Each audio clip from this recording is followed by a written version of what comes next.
වැඩසටහන හොඳයි කියලා නේද සාමාන්‍යයෙන් අපේ අදහස තියෙන්නේ.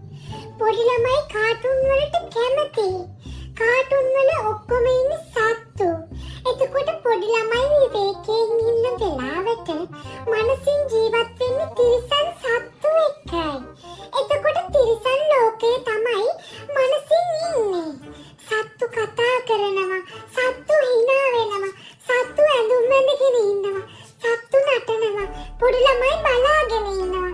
දැන් පොඩි ළමයින්ගේ හැදෙනවා තිරිසන් ලෝකයයි අපි ඔක්කොම එකයි කියලා මානසිකත්වය. ලොකු එද්දී යාට හිතා ගන්න බෑ. කාලයක් යද්දී එයා මම හඳුනන්නේ නැහැ.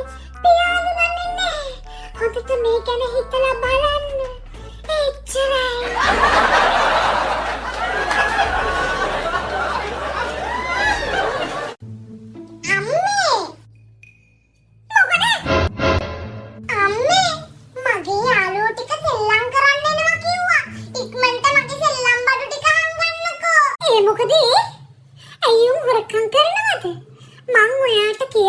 සුදු මහත්තයා හොරකම් කරන යාළුවෝ ආශ්‍රය කරන්න එපා කියලා.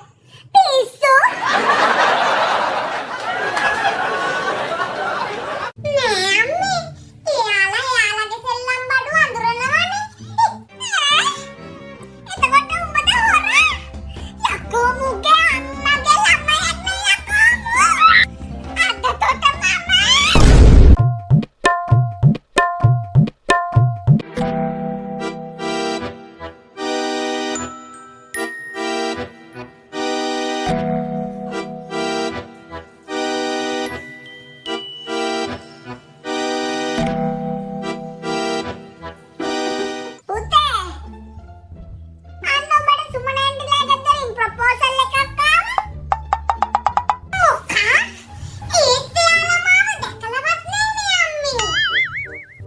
ප්‍රොපෝසල් එක ආයේ පුතේ.